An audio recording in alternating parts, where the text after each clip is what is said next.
Welcome to the Barely Living Dread Girls podcast, where we like to get high and talk about horror movies. I'm Casey. And I'm Jess. Yeah. And this week, we're kind of coming to the close of our Stephen King summer rapidly. This summer's gone by really quickly. I can't believe it. This is one of my favorite movies on the Stephen King list, Yay! so I'm super excited to cover it. And it is Pet Sematary from 1989. The original. We, I don't know, maybe one day we'll cover the remake or maybe the sequel, which had nothing to do with Stephen King or the original story, but is so much fun.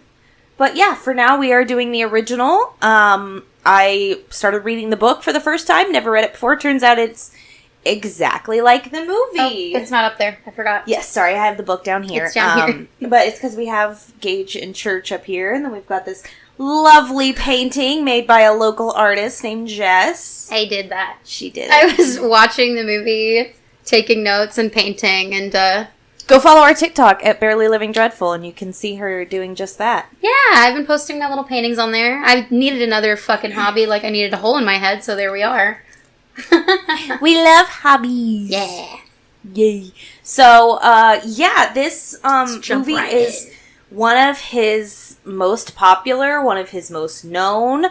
I mean, I feel like even The Shining, sometimes people forget that it's Stephen King. You think people think we're just like Stanley Kubrick. Yeah. Exactly. I think a lot of people do. I think people forget that The Green Mile is his. And so I think Pet Sematary really is one of his biggest works. It was one of his first. He wrote it.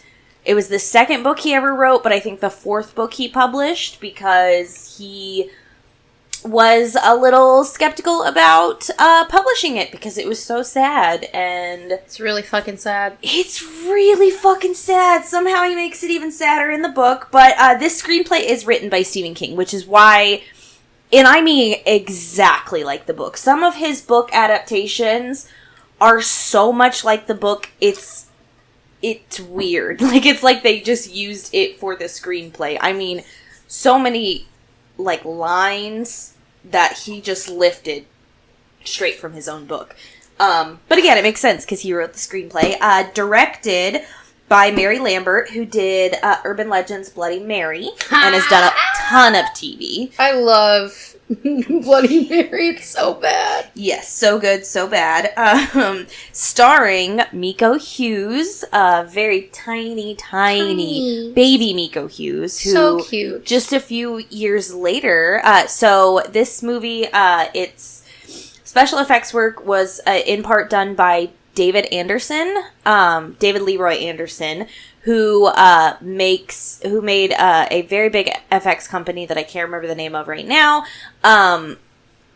So he worked on this with Miko Hughes and the rest, and a few short years later, Miko Hughes would go on to play Heather Langenkamp's son in New Nightmare.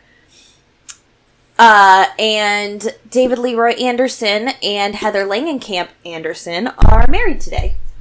Oops. And they are the part of the team behind all of your favorite things at on Cabin in the Woods. They did all those monsters. Oh my god. I So, feel like Nancy maybe Thomas. you've said that before, Yeah. but holy Think I have. fuck. It's funny because I watched Nightmare on Elm Street, the original, at work today. Oh, I love that. I have Nightmare on Elm Street earrings on, Mhm. but it didn't even cross my mind when I put it on TV. I just went to HBO Max and I was like, click, click. Because I was telling Casey, I had the weirdest day at work, but our TV didn't work for like the first 2 hours of my shift. It just wasn't working. And so for a while I was mentally living in Roku City. And it finally started working again. And I'm like, I just put something on. So I watched one shark documentary and then I put on Nightmare on Elm Street. I love it. So I would like to mention in the Stephen King verse, Yes. nothing fucking good happens in Maine. There ain't shit. I don't know fuck about Maine. Nothing good happens in his name. Except that nothing good happens there. No, it really, If you live in Maine, I'm sorry, man. It must be rough. yeah, because he sets all of his shit there, and all the worst shit happens there.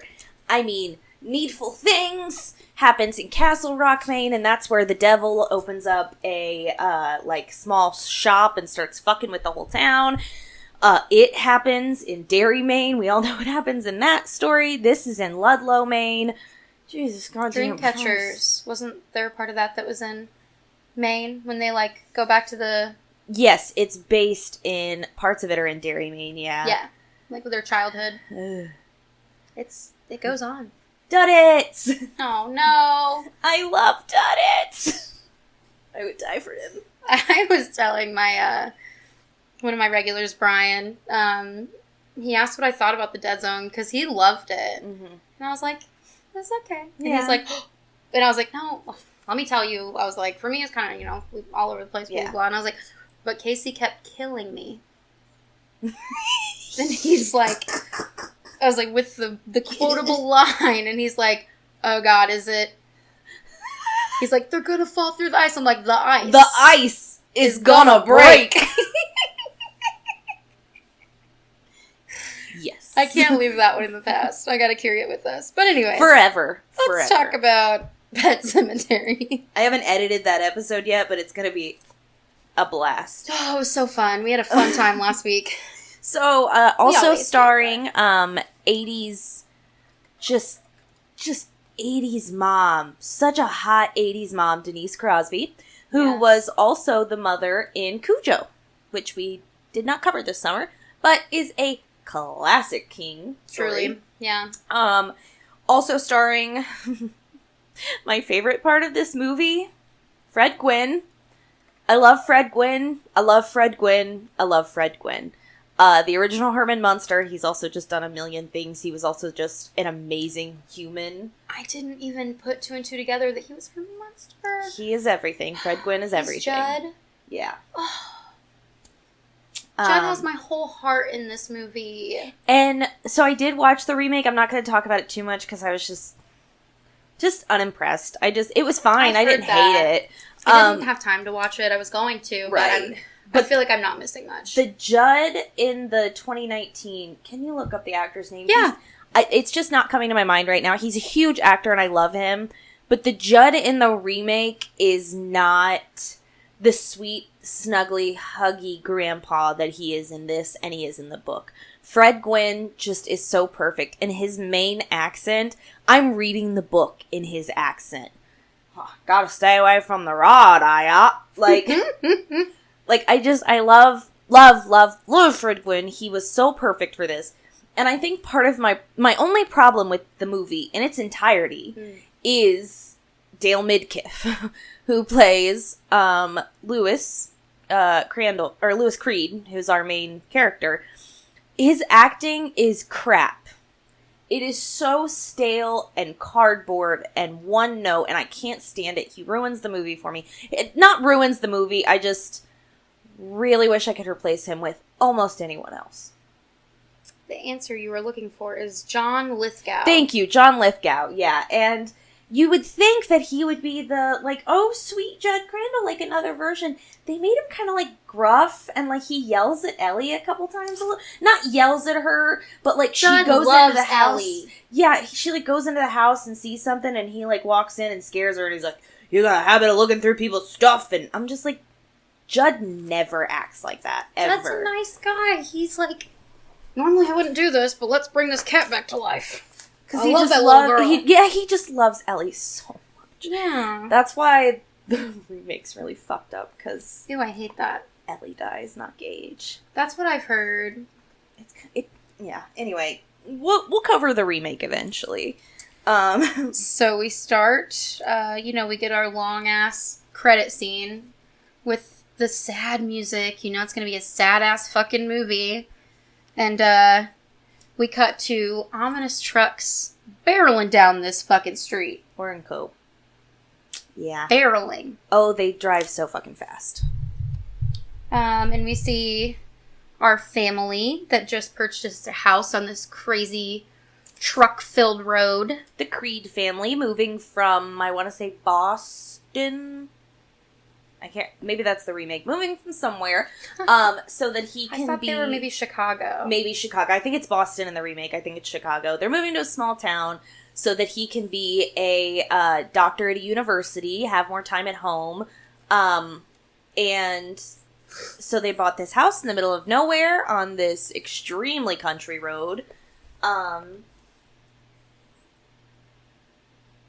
We get to meet Church the cat. Oh my god, he's in his little, like, bubble thing. Yeah, his little carrier. So, Miko Hughes is one of the best baby actors of all time. Oh my god, he's amazing. With one of the best cat actors. I mean, there were actually, I think, 7 cats that played Church. They all had different things. Like, a couple of them were, like, the cuddler ones. A couple of them were, like, hissing ones. A couple of them were, like, more acrobat. Anyway, some of the best cat acting I've ever seen. Best baby acting. Hands down, best baby acting. When he goes up to the back of the car when they first get there, and he's in his little diaper, and he just goes, Church! Cutest fucking thing I've ever seen. So cute. When he gets on the phone later, and he just goes, Hi, Daddy, I love you. I'm like, Hi, Daddy, I love you. How do you get that baby to do that? Oh my god. I love this baby. Yeah, he was amazing. He's the only kid that I've ever thought was as cute or cuter than Andy Barclay. I'm sorry, Andy Barclay in the first Child's Play movie, cutest kid I've ever seen. He is cute. He's kind of a turd, He but... stumbled through half of his lines in that movie, and I love him. I would take that kid home any day. I would kick Chucky right in the face. I mean, I would kick Chucky in the face, for sure, but... Andy!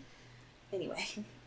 So, at this point, we get to meet Judd, because Gage, this is obviously like a, foreshadowing, because Gage is chasing... What was he chasing towards the road? Just walking.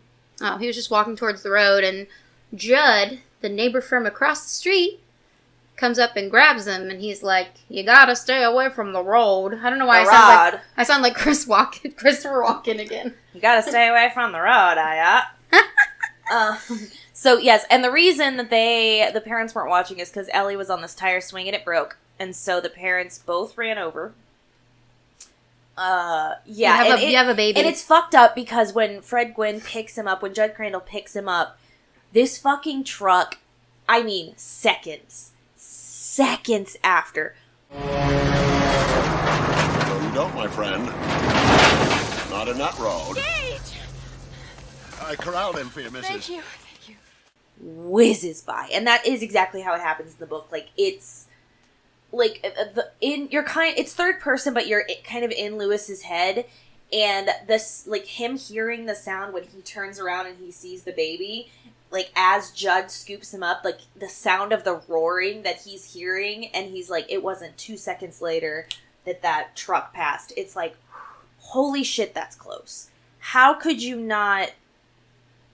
Like, with a close call like that, you'd think it'd never actually happen. Also, you're a doctor. You can probably afford a fence. I would have called the fence company the next motherfucking day. Yeah. But what do I know? I'm just a woman.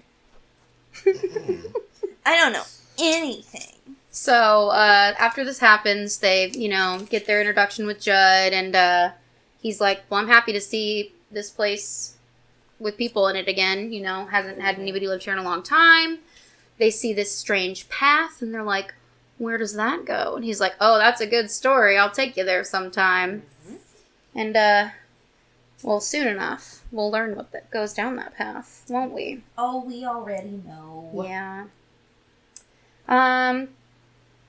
Was Missy, so we get to meet Missy a little bit later. This is an interesting part. What the fuck's up with Missy? Is she, their housekeeper? Or is she, Good question. I think know she's what the Missy... maid of some kind of housekeeper, but the problem, part of the reason that the book is, even though they are so similar, part of the reason that the book is better is because there's this weird character swapping. Missy doesn't exist in the book. In the book, Judd's wife, Norma, is still alive at the beginning, and Norma is the emotional core of the story.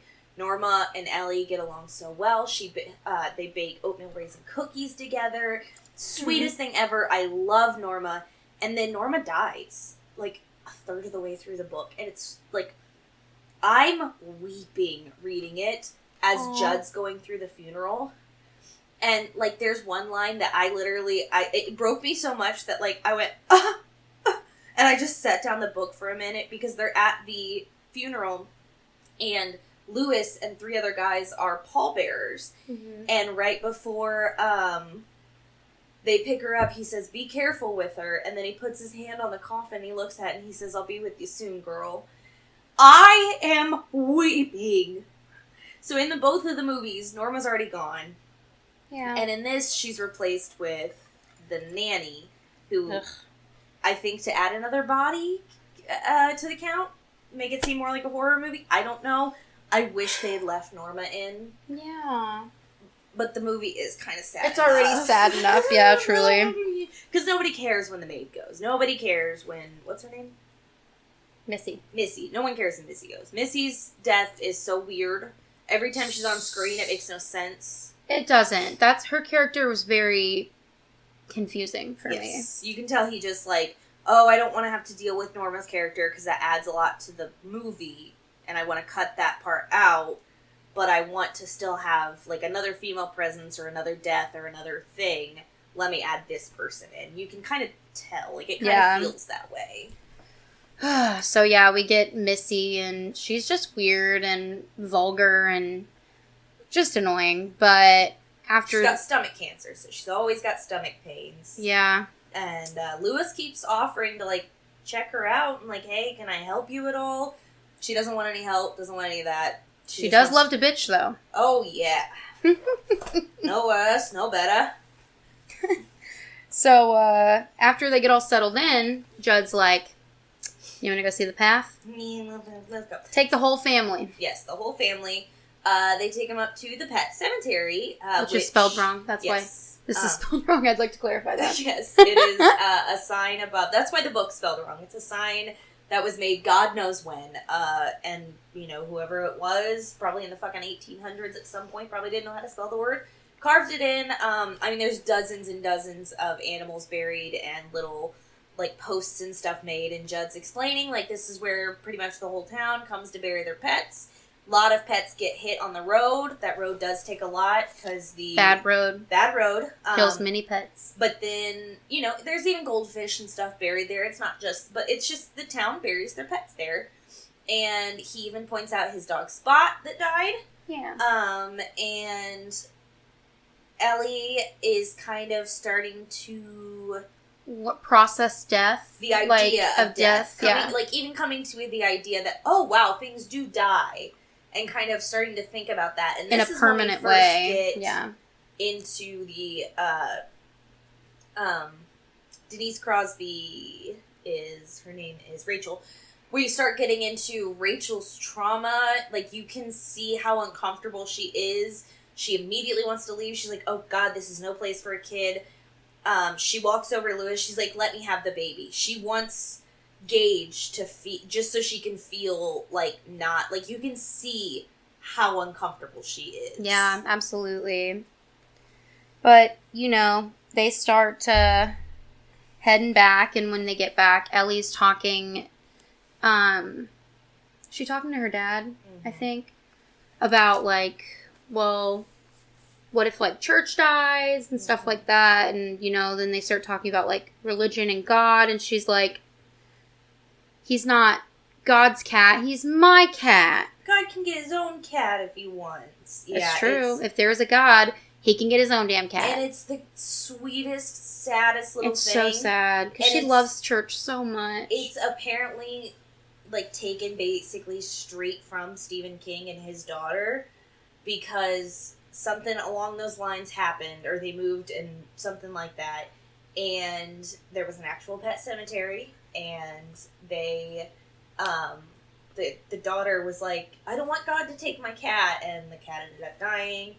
So, like, a lot of this, he was like, ooh, this fucking sucks, I'm gonna write a book about it. Like, but I just, like, the fact that his own daughter was like, God can have his own cat. I love it. Yeah. So, I think that night is when she starts talking about, like, how uncomfortable she is with the idea of death, or is that later on? I think it's later on. Yeah, that's later on. we cut to the next day where Church is going to go get fixed. Is he going to get fixed? Yes. Yeah. Well, you can tell, like, they do get into a little fight about it because she says something about not wanting to go back there or something. Because then I did write a little note because she comes out after they have a little fight and she goes, "Still friends, Doc?" Like, to her husband. And I wrote, yeah, because, like, how the fuck could you stay mad at Denise Crosby? Look at her. Like, yes. Like, yes, he forgives you. But, this is also, like, the scene where that guy got hit by a truck and, like, everybody's, like, carrying his basically lifeless body at this point into the emergency room. And Doc is just like, this guy's fucking done for. Yeah. He had, like, I love the special effects in this movie. I think they're fucking awesome. That's a thing I really liked about this movie is I love the blood, guts, and gore. I do. I can't lie. It's all practical effects. I love practical effects. Yeah, this guy's skin and his brains that are coming out is so well done. It really, there were a lot of moments with the special effects in this movie that made me cringe or go, yeah. Because it's just that fucking good. And that's a reason I love this movie. It's just like, they made it gross. It's like one of the most brutal movies we've covered in the Stephen King universe. It really is. And I love that. Like, I think this one is one of those ones, no nonsense, no camp, all fucking craziness. Adding camp to this story would be so wrong. I agree. Absolutely. This is a tragedy. This story is just about death and processing death. Yep. That's it. Like, no, wait, let's not add camp to that. So, yeah, that's his, like, first day on the job. This kid obviously dies. He got hit by a car. And right after he dies, he, like, wakes back up, scares the shit out of, the doctor, and says, the soil of a man's heart is stonier. Heard that a million times in the story. Like I said, I just started reading the book. I'd never read it before. Makes a lot more sense in the book when Stephen King has time to explain. And I mean, you get what it means, you know what I mean? But, like, it just makes for a better line in the book. In the movie, it feels like, what? The fuck? The fuck? The what? Shut up. Well, that's obviously a lot to process for anyone, is seeing someone, with their brain's basically leaking out of their head. Yes. And that night, we think he's having a nightmare about this guy. And in his dream, the guy is leading him to the pet cemetery, and he's like, "Come on, Doc. We got places to go. This is the place where the dead speak." Yeah, don't go where they walk. The ground beyond is sour. Is sour. And it's this, and they had mentioned it earlier when they were in the pet cemetery with Judd. There's, like, a big deadfall, and he's like, Dale Midkiff's like, "Oh, what's up beyond that?" And Judd's like, don't go there. Yeah, don't go there. Just don't go there. Just don't. Don't go there. Oh, I'm sorry, that was stupid. So he wakes up from his dream, and he pulls the covers off of him, and his feet are fucking covered in mud. They're gross, and he made the sheets all gross, and he's like, "Ugh!" And he, like, gets rid of them really quick, and, like, he's in denial, like you would be, and yeah, like, I would just assume, like, oh, I sleepwalked for sure. I'd never done that before, but I apparently went on a sleepwalk. Right. Because, like, how else do you explain that? I don't think there was a ghost. Yeah, and he's like, "I don't like this dream. I want to wake up. I want to wake up. I want to wake up now, thank you." But you weren't dreaming, Doc. Yeah. So this is when Judd finds Church. Yeah, well, the family does go on a little holiday. Everybody but... Yes, it's, like, Thanksgiving, and, Rachel's parents hate, Lewis. Because they fucking suck. Oh my god, they're the worst. They're even worse in the book. But they are, oh my fucking god. They're awful. So, he sends, Rachel and the kids off on Thanksgiving and stays back. And, I mean, I get it. He's, just drinking beer with his friend Judd on the porch while that they're was dealing wholesome. with... He doesn't want to deal with those shitty-ass grandparents. Oh, my God, they suck. So, yeah, he gets a call from Judd. He's like, hey, we got a problem over here. I think your cat is dead. And like Jess was saying, the special effects on this... I add clips in, okay? I will be adding clips in. I will not add the clip of him peeling this frozen cat off the ground, and the sound sounds like Velcro, and I didn't like it. But again... At that point, I got really into my painting. I was like, I don't know. My only problem with the movie is Dale Midkiff's acting.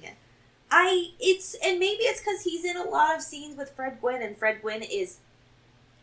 king. Just blows him out of the water. And I mean, Denise Crosby, has this monologue later that, Jesus Christ, it's incredible. But, when he goes up and he's like, Judd's like, is that your cat? And Lewis is It sound like the Canadians on South Park. Well, that's what Judd sounds like. Do you know how close Maine is to Canada? That's why they sound like that. So, he walks up and Lewis is like, yep, that's church. And later it was very monotone. Later earlier he's talking to Ellie. He's like, I think we go on. Yeah. What are these choices he's making? Because I don't get it. There is one moment of good acting from him, and it's when Gage dies and he's in the road and he just does the yeah. It's the only part that is believable from him. Every other part, I'm like, get the fuck off my screen. Denise Crosby and him need to switch places. But anyway, so he picks up the cat, and Judd's like, Ellie really loved that cat, didn't she? And he's like, yeah, more than anything. And he's like, you really love Ellie, don't you? Of course I do. It's my daughter. All right, well, let's go. God damn it. Come with me. And he thinks he's taking him to the pet cemetery. They get to the pet cemetery. He's like, no, we're going this way. So they start going over the deadfall, all the drift and stuff, and, yeah, they get over it, and this is when the story gets problematic. This was their burial ground. Whose burial ground? Micmac Indians. I brought you here to bury Ellen's cat. Yeah. Stephen King has done this several times. He did not do it in The Shining. That was a Stanley Kubrick invention. Just want to say for the movie, that was not in the book. But he has done this a few times, and a million other writers have, and a million other will, and it's not okay, but it's done all the time. I can kind of consider it lazy writing in my own way. For this, it made sense, I guess. It was in the 80s. It wasn't overdone. An ancient Indian burial ground. Yes.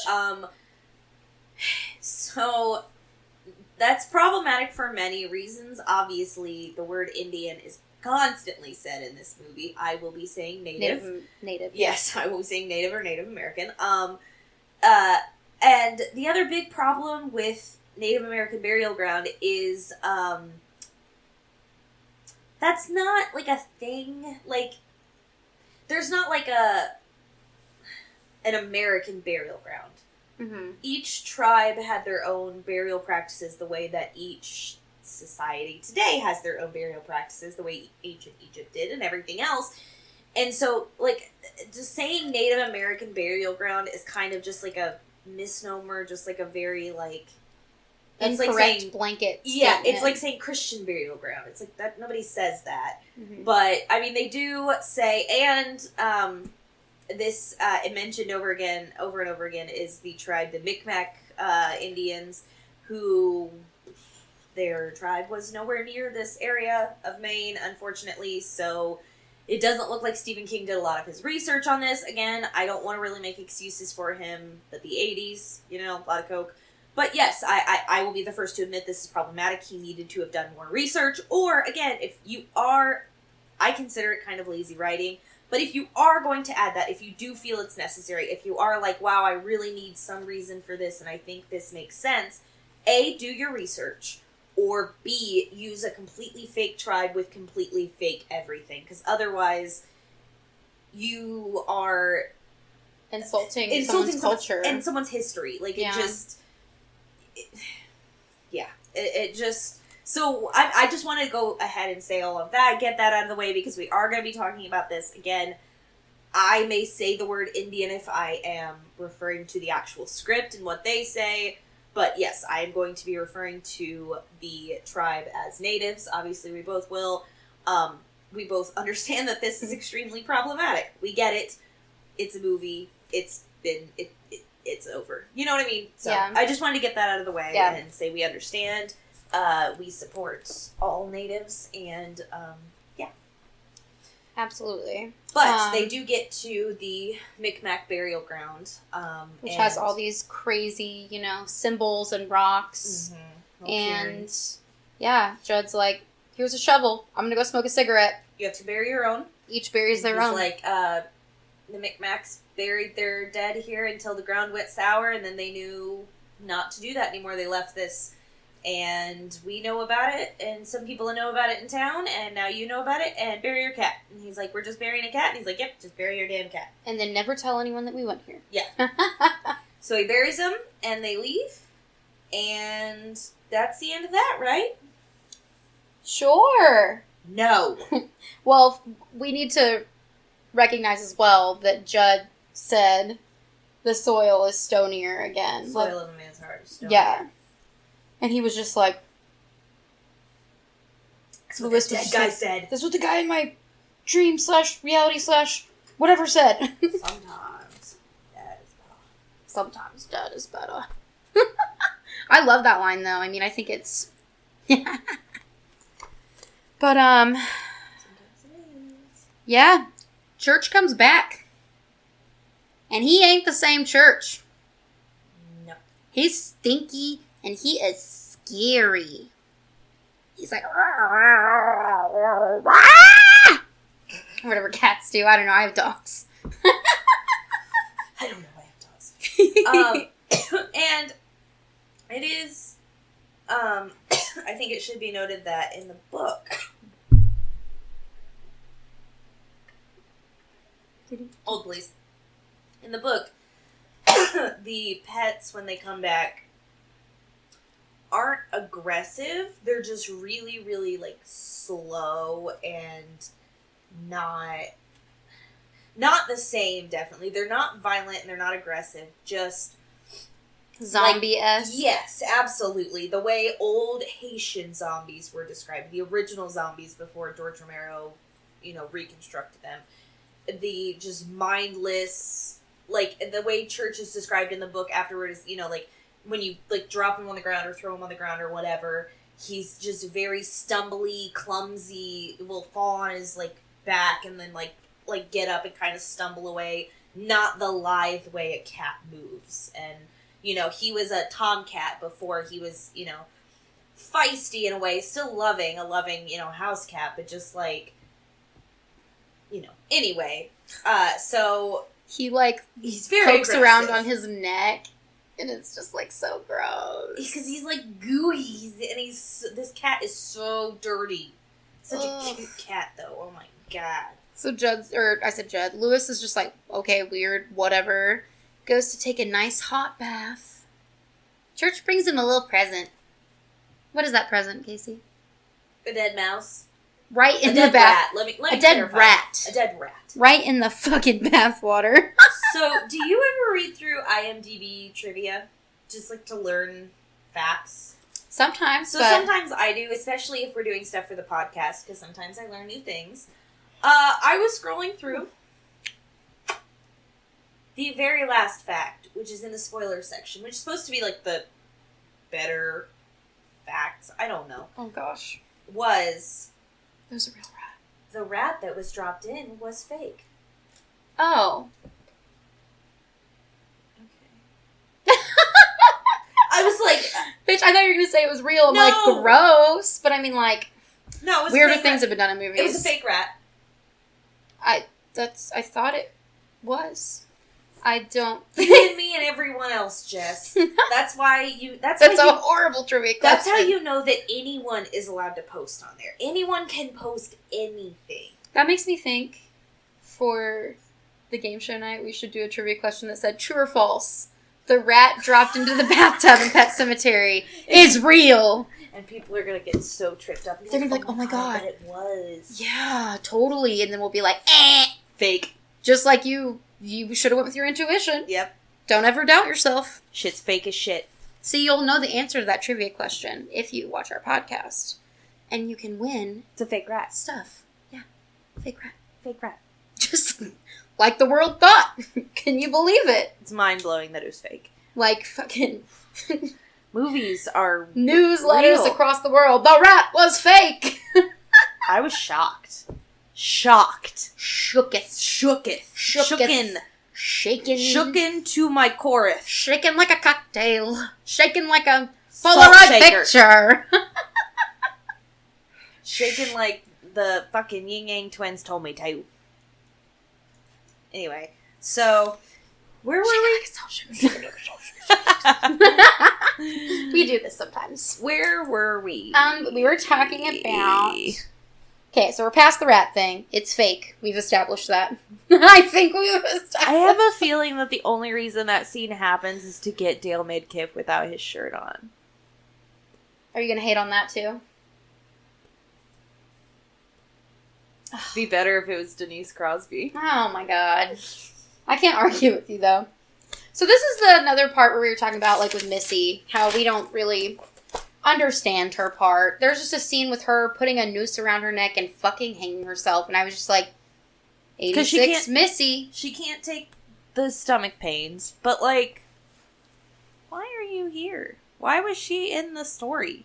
Her funeral comes to nothing. Her character comes to nothing. Her death and I guess, even if they had, like, let Ellie have more of a reaction to it and really had a scene with Lewis and Ellie trying to come to terms with death. Yeah. But that doesn't really happen.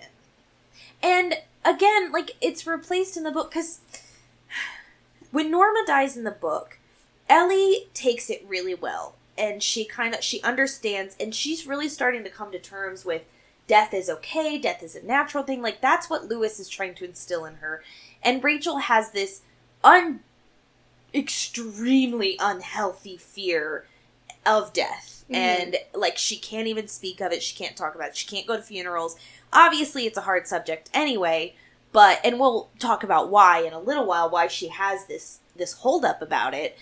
But since they added Missy's character in, I wish they had at least used that and her death to show that, you know, hypothetically, when it comes to church, she freaked out. She was like, oh my God, I can't let my pet lose. But in the thought of, like, an older person dying, it kind of helps her to accept the fact that, like, oh, no, that is kind of the natural progression of life. Because when you see an older, you know, as a child, when she sees someone like that, it's like, oh, they're older.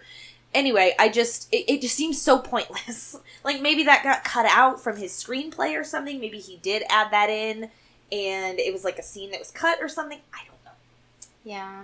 I agree. I really didn't understand her character at all. That was a weird choice. But, this is the part that the part that happens next is the part that we were talking about where Rachel is talking to her husband about her deep, intense trauma. This is the best part of the movie. It's the scariest part of the movie.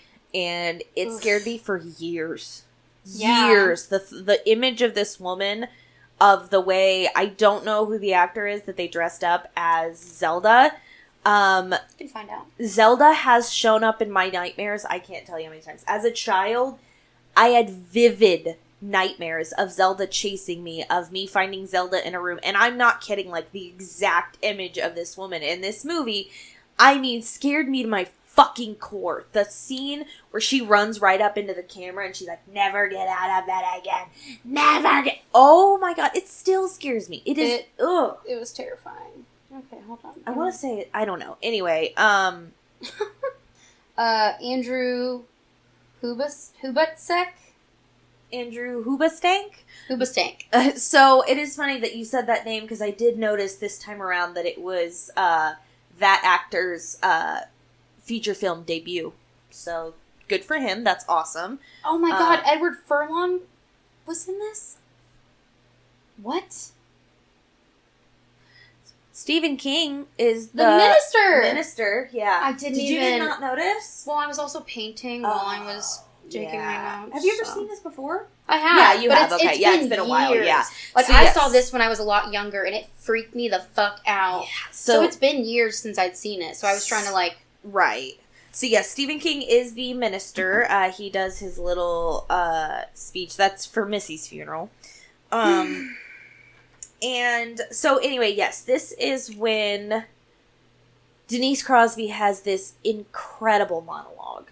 They'll say you hated her, Rachel, and that was true. And they'll say you wanted her to be dead, and that was true, too. And then she died. And I started to scream. I ran out of the house screaming, Zelda's dead! Zelda's dead! Zelda's dead! She's talking about her sister Zelda, who was a few years older than her. I think she was like late teens when all this was happening. And Rachel, I think, was like 9 or 10. Her sister had spinal meningitis, was dying. They kept her in a back room of the house, like as a secret. Dirty secret. And, cause she was dying, she was always in pain. And one night they left Rachel home alone with her, and Zelda choked and died.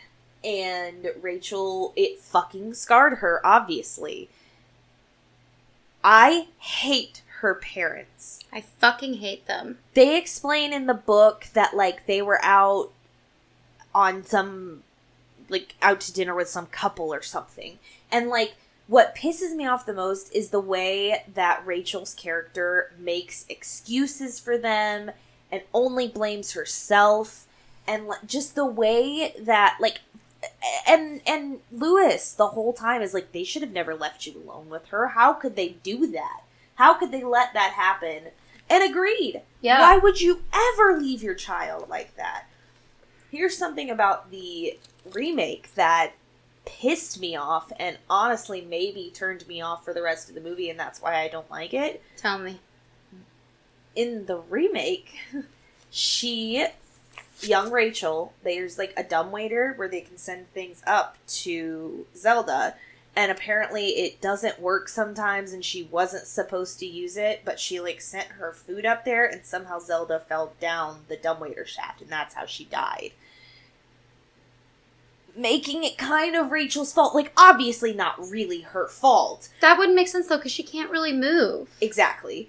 And again, not really Rachel's fault, but making it a lot more obvious that she's gonna blame herself. Yeah. When she was told not to do something, did it, and then it resulted. Instead of just sitting there, and then your sister just, that being the moment that she happened to die. And, like, there was nothing at all that Rachel could have done about it. She was a thing. child. Yeah, not a thing. And, God, I just fucking hate those parents. Oh, my God. And then they get worse later in the movie. Oh, that dad. Oh, that fucking dad. Ooh. I have a little faith that after the movie ends, because it's just the two of them, she's going to take Lewis, obviously, to the pet cemetery. And then the grandparents are going to come, and hopefully she kills them. So, anyway,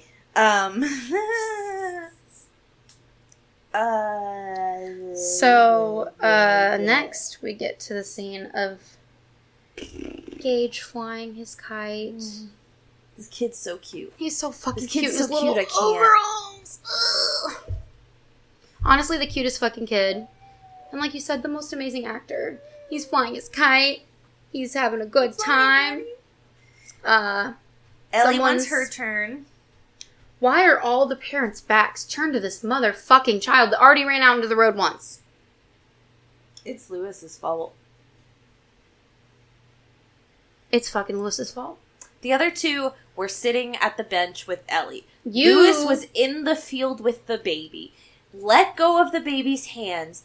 turned around, and watched him let go of the kite, watched him start to walk away toward it, and then turned back around. And then, all of a sudden, oh no, my baby's chasing the kite. No shit, the baby's chasing the kite.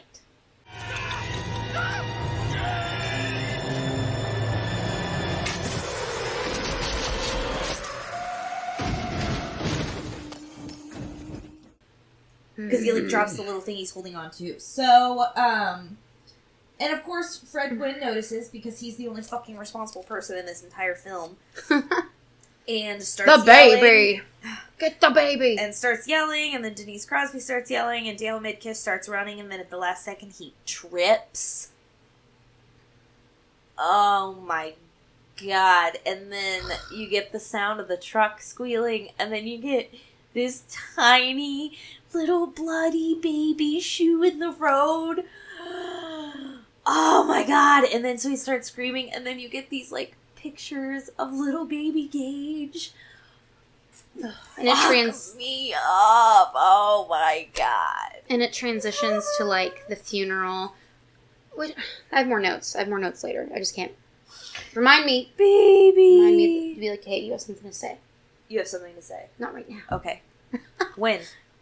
When I get there. To what part? I can't tell you. I don't want to say it right now. Well, then how do I know when to remind you? Okay, well, I was going to say a couple things about the whole situation that upset me. Okay. When you die, you get embalmed. They remove all of your organs. Yes. Also, baby Gage was flattened by a semi going probably 60 to 80 miles an hour. Yes. He, like every other character in the movie that came back as a ghost, came back with their features in the way that they were murdered. Gage wouldn't have still looked the same. He would have looked like a goddamn pancake with legs. These are my problems. He wouldn't have real eyes. His eyes would have been sewn shut. He wouldn't have a heart. He wouldn't have he wouldn't have anything. And he would have just been a little pancake. Sometimes, when the quarter's done, they'll put the brain in the chest cavity, just because then it prevents leaking in the head, and then they put other things in the head to weigh it better. I can guarantee that this child didn't even look like it had a head after it got hit by a semi. It was a closed casket for a reason. But, again, that part of that, I agree with the fact that everyone else looks still dead and he doesn't. In the book, it's explained that those, things are actually healed in the soil, and they come back with, scars of them, but completely whole, and, looking like a normal person. So the soil, heals them. Like the mom at the end. But that's what I'm saying. Yeah, in the book it makes sense, but the way she should have come back looking whole. Yeah. She should have come back healed the way that Gage did. Mm-hmm. And then the guy who got hit by the truck was like... Again, he wasn't buried in the cemetery. He was just a ghost. Oh, that's true. So that was just his visage. That's probably just how he saw himself in the afterlife. He's like, this is how I died, this is how I look. Church still had the hole in his neck.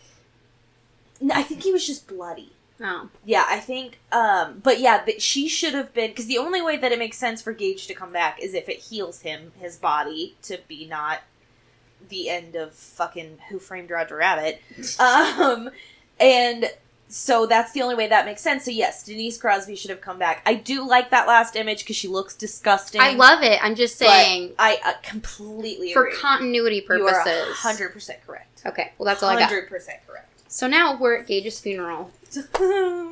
This is, it's so heartbreaking. It's so fucked up. God, it's fucking heartbreaking. I'm tell you right now, I've been to a baby funeral. I've been to a stillborn funeral. Extremely sad. Saddest funeral I've ever been to. Someone who's like a brother to me, his son was 2 or 3. And that was the hardest thing that I've ever done in my entire life. I cannot imagine, oh my god. Yeah.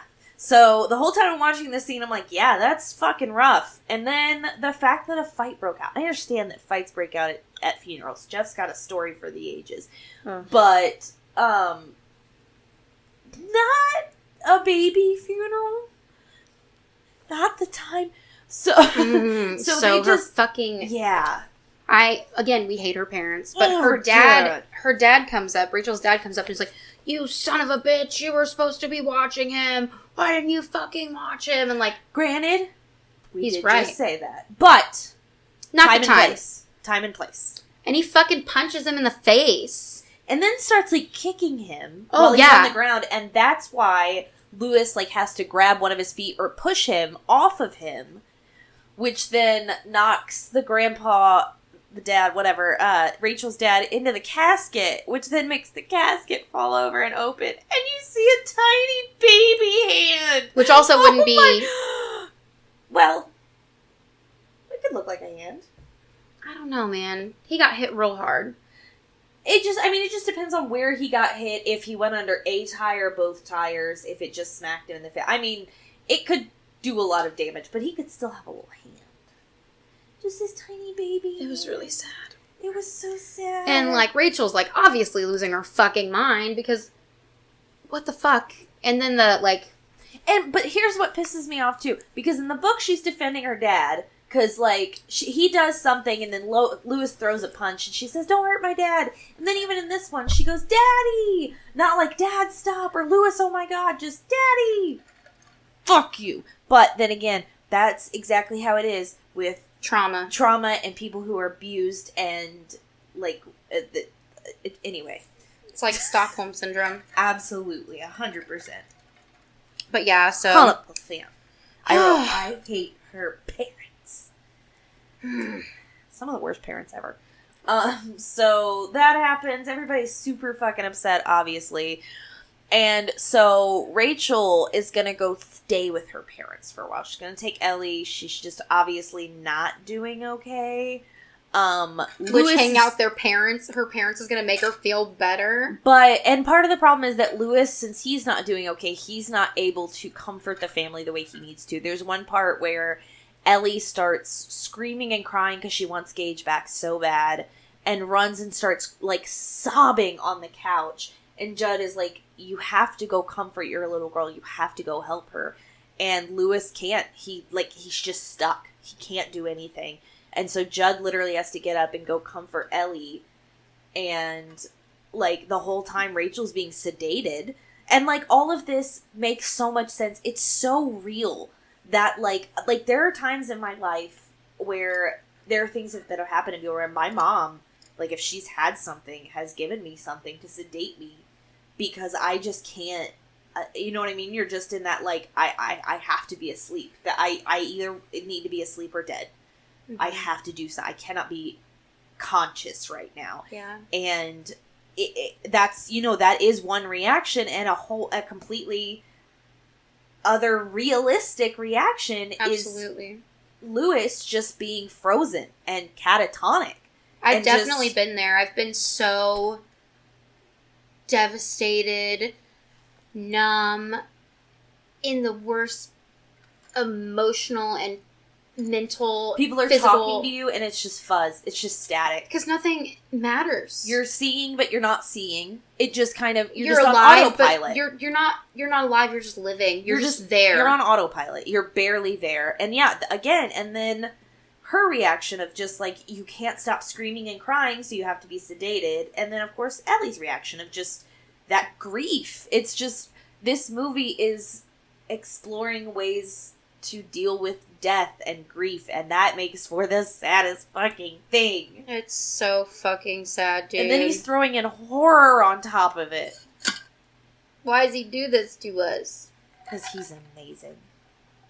He himself was like, I don't know if I should publish this. When he wrote it, it like took him years to even send it into a publisher, because he was like, maybe I've gone too far. That's not when you went too far. I know you're not watching this, but I can tell you when you went too far. Spill the tea. We know. Tea time with Casey. Know. We all know when he went too far. The child orgy? Yes. Clearly. That was that nothing.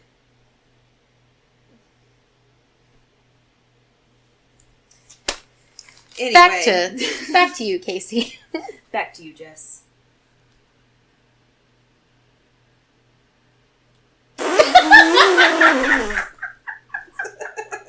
Why didn't we just do that? And somehow, that was still a better cast than anything Fox has ever put out. Anyway, so once they leave, we tell the truth. She's not doing okay. Ellie leaves with her, and Yeah, they go. It is. Oops, I keep hitting this. I'm so sorry.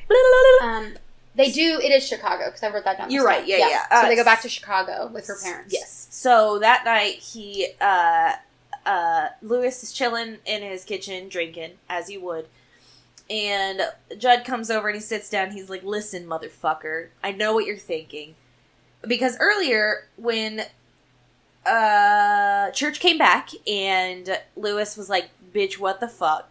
Judd was like, "Okay, I'm gonna tell you what happened at Pet. You know, how I know about this. I buried my dog Spot up there after he died. He came back really aggressive, blah, blah, blah." And at the end of him telling this story, Lewis, which I think is a natural question to ask, I think anyone would ask this, has anyone ever tried burying a person up there? And I love Judd's reaction. Oh, Lord, no. Christ on his throne, no. And so, anyway, so that night, Judd comes over and he's like, "Listen, I know what the fuck you're thinking. I lied.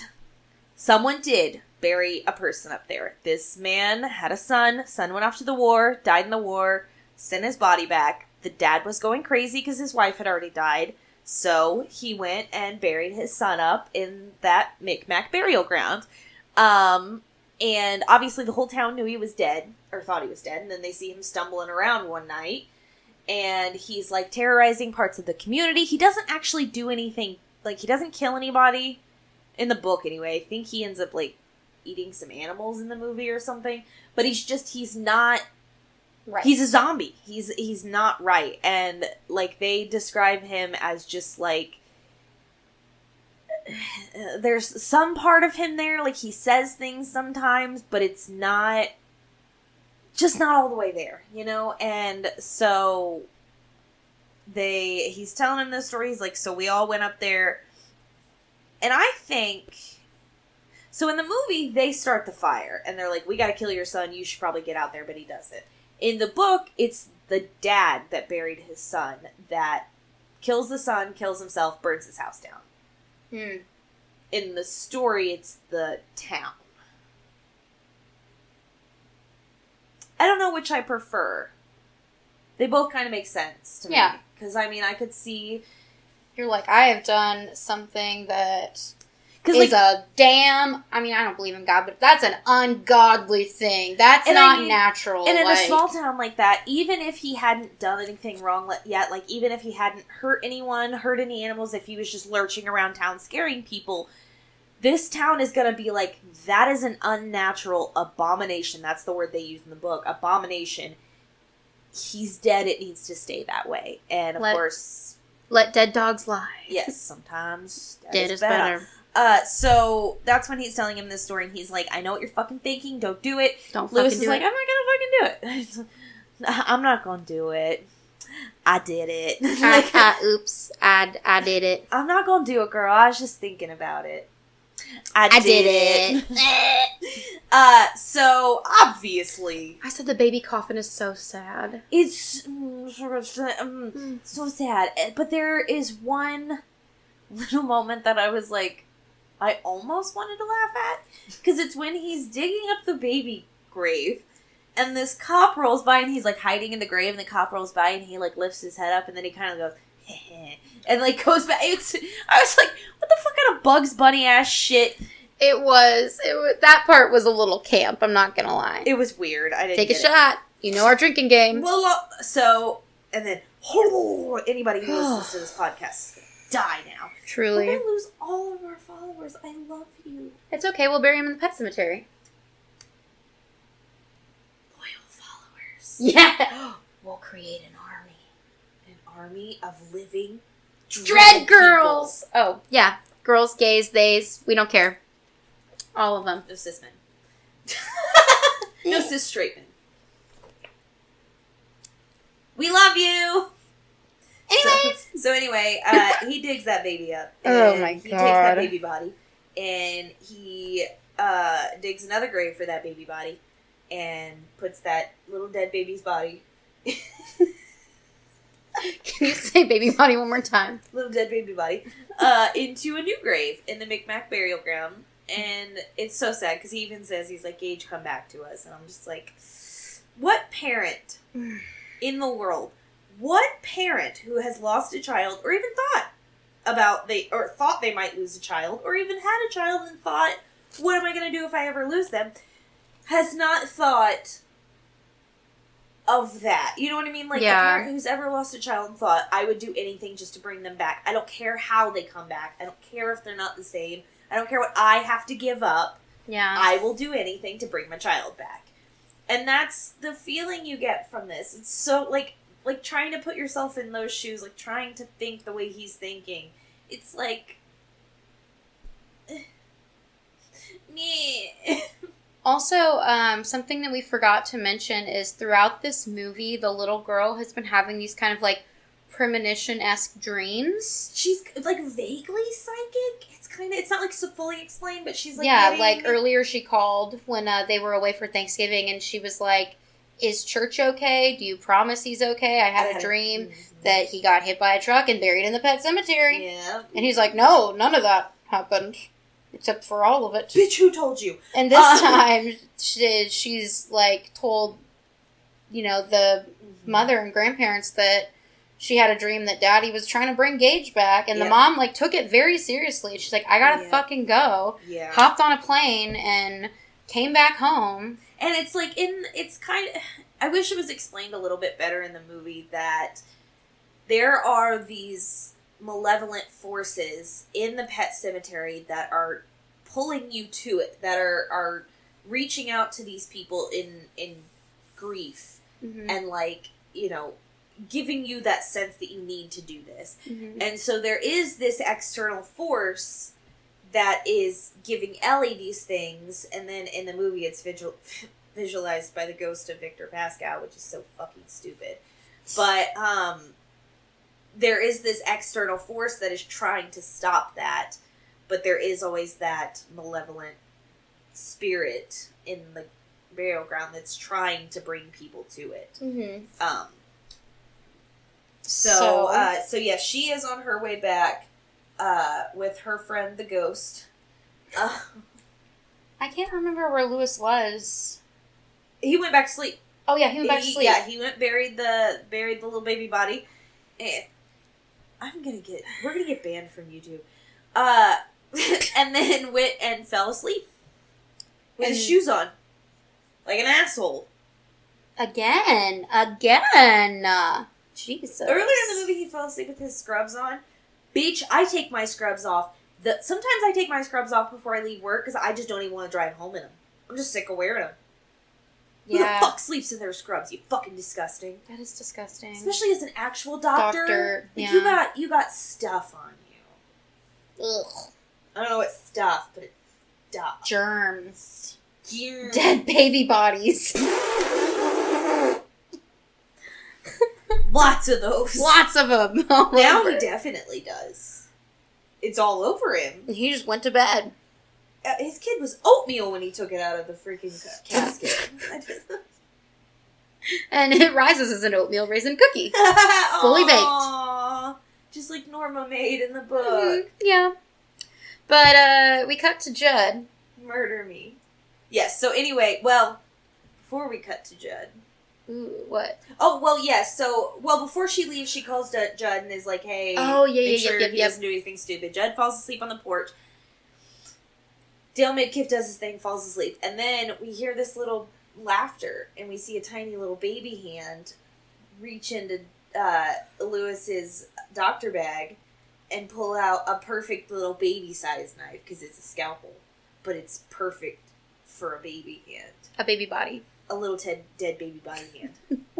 For little dead baby body jabbing. Barely living dread baby. Barely living dead baby body.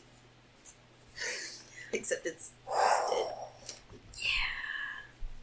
We're just going to be the Dead Baby Buddy podcast. Oh my god. No, that's awful. Nobody would ever follow that. They're like, what podcast are you listening to? None. I can't speak it out loud. What? Is that the no. I'm not listening to them anymore. I unfollowed them. So anyway, they're canceled. They're super canceled. So,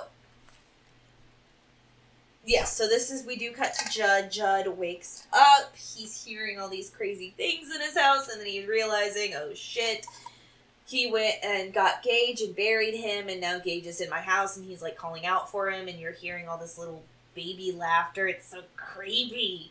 Oh my god, this part is my least favorite part of the whole movie. It's the most iconic part of the This is the part that was like burned into my brain. Yes, like this part I remembered more than anything. That's funny because I remembered Zelda more than anything. I don't know what it was about her that she got me, and this didn't bug me at all as a child. I just have always had a fear since watching horror movies as a kid of getting my Achilles tendons cut because you can never walk. You will never be able to walk again. It's the worst part of one Hostel. little slit. I know. Hostel's what really fucked me up. One slit so in the hard back to of walk. each of your fucking legs. Can't walk. Can't run. You're dead in the water. You'll bleed out. You'll die. And baby Gage is just like, slit. And he goes deep, bitch. Oh, it looks so bad. It looks so bad. Ugh, and then he cuts his fucking face open. Gives him a Joker smile, glass. Oh, God, this child is just fucking malicious. Yes, so somehow R.I.P. Judd. 2-year-old baby body Gage, takes down 6'4" Fred Gwynne. Well, I mean, if that would do it, that would fucking do it. Because he was under the bed. And he just...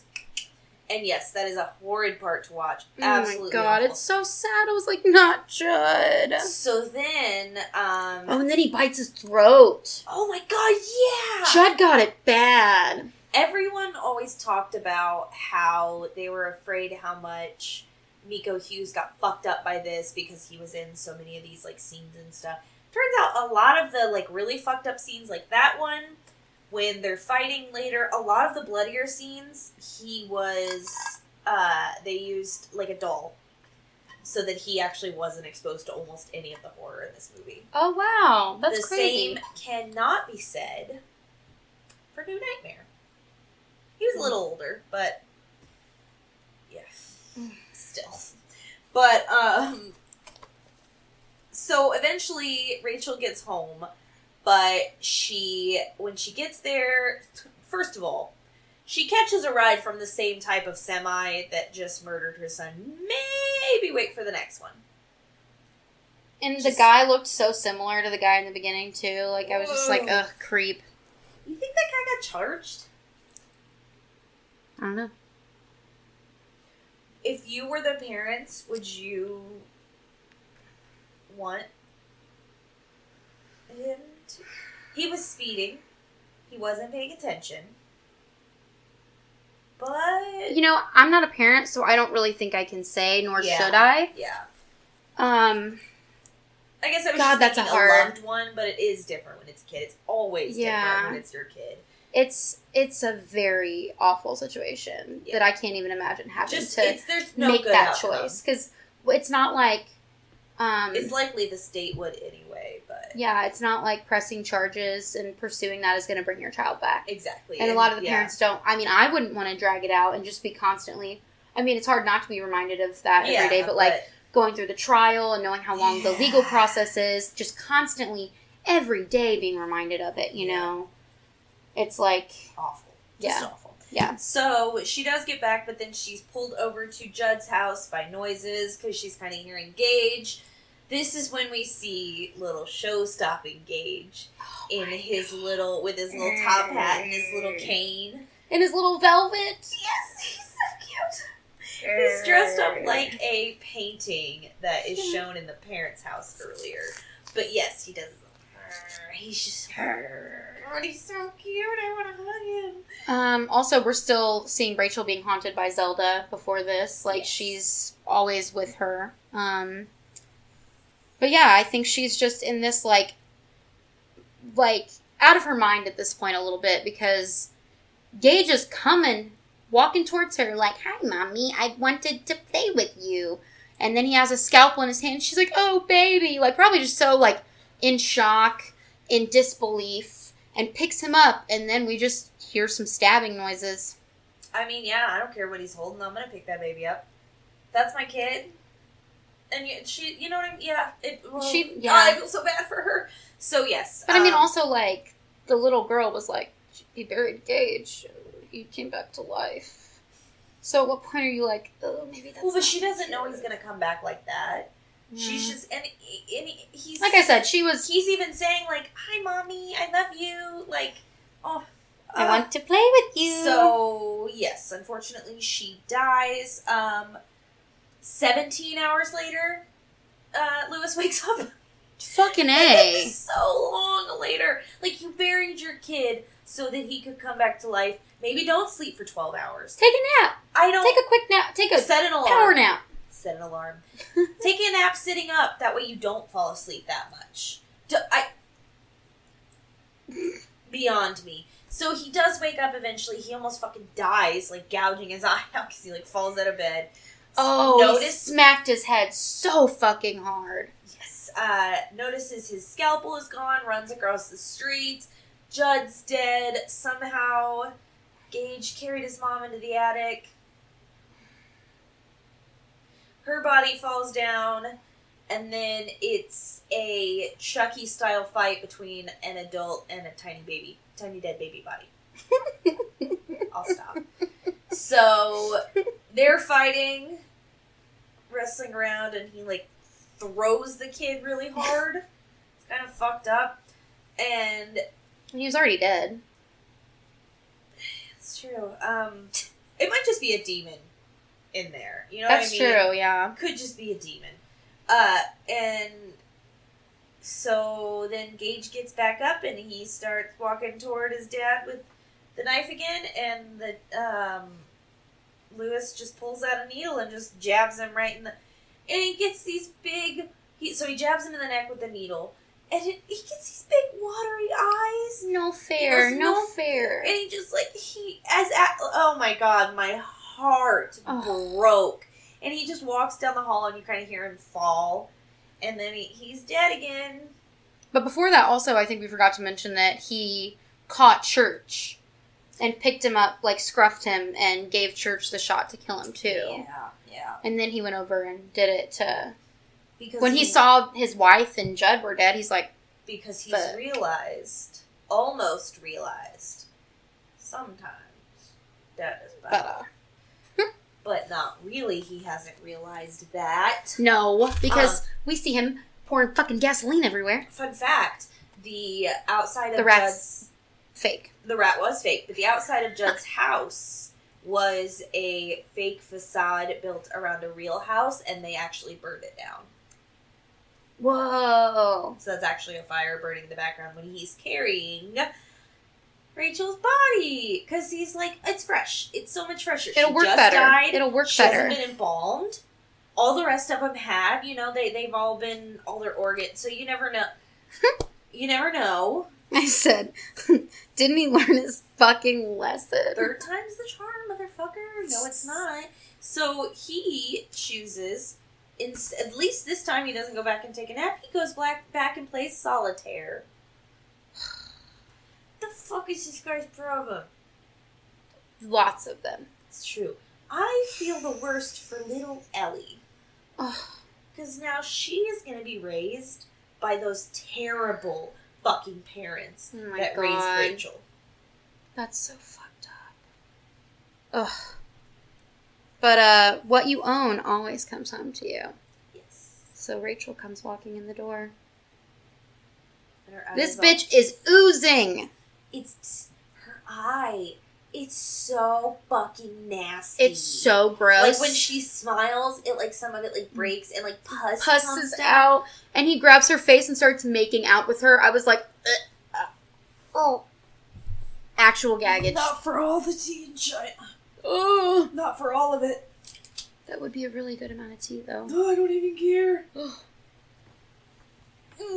It was fucking gnarly. It was gnarly. I love the special effects in this movie, though, because, oh my god, practical effects are magical. I could feel that texture. I could feel the slimy, like, I could almost taste it when they started making out. It was fucking disgusting. Oh my god, yeah, I gagged. I'm gagging talking about it. Like, that's not even... Even the sound. The sound design, like, when it, like, drips down. Squishy. It's disgusting. It's squishy. Yes, so then, after they start making out, the camera pulls out to outside the house and we hear a scream. Everyone's dead. The end. Pet, I wanna be buried in a pet cemetery. So, that is by the Ramones, who Stephen King fucking loves. He mentioned them in the book, and then they wrote the song for him. Really? That's so fucking cool. I used, I don't know if you saw the TikTok, I used that song in the TikTok. That's why it's been stuck in my head. So, speaking of, so yes, we are kind of nearing the end. We have only 2 weeks left of Stephen King's summer. We have got Maximum Overdrive, and then we are going to end with an absolute fucking banger. We're going to end with Gerald's Game. I haven't watched that movie since the first time, like when it first came out on Netflix. Mm-hmm. It's one of the only scenes in a movie that has made me feel like I might pass out. Like, I felt lightheaded, and I've never felt that way. Can we watch it together? Yes. Okay, cool. Yes, we are going to do that. I would love that. So, I'm like, don't know if I want to be alone. And that's a book. That's a book I also haven't read, so I'm excited to start that. Oh, man, yeah. And yeah, so, I mean, we're nearing the end, but this has been so much fun, and then we're going to do a game, and then we're going to cover, Midnight Meat Train. Bradley Cooper. With Katie, and then we are going to go into Found Footage Fall, which I'm so excited for. Oh, I need to start getting my list together. And I would love to hear from all of you, because I think we're going to do some more themed months and stuff. So I think for December this year, we're going to do, I'll Be Home Invasion for Christmas. Oh, yeah. And we're going to do a bunch of home invasion movies for December. We should do Hush. Oh, yeah. So, and that was a gift given to me by my sister Maggie, who came up with a whole bunch of these themed things. So we're probably going to do a bunch of those. I love that. I love a theme. Yes, I do too. But we always want to put some games and stuff in the middle, and we're still going to have some guests. Hopefully next week we'll have a guest for Maximum Overdrive, which I'm really excited about because it's a really bad one, and then we'll end with a really great one. So, it's been a roller coaster. That is the Stephen King-averse is quite the roller coaster. Oof. Yes. True. So, in the meantime, make sure you follow the TikTok and the Instagram at Barely Living Dreadful. Our Twitter is at Living Dreadful. You can email us comments, questions, concerns, and requests, barelylivingdreadful@gmail.com. Make sure you like and subscribe to the YouTube. I don't remember if I said that part.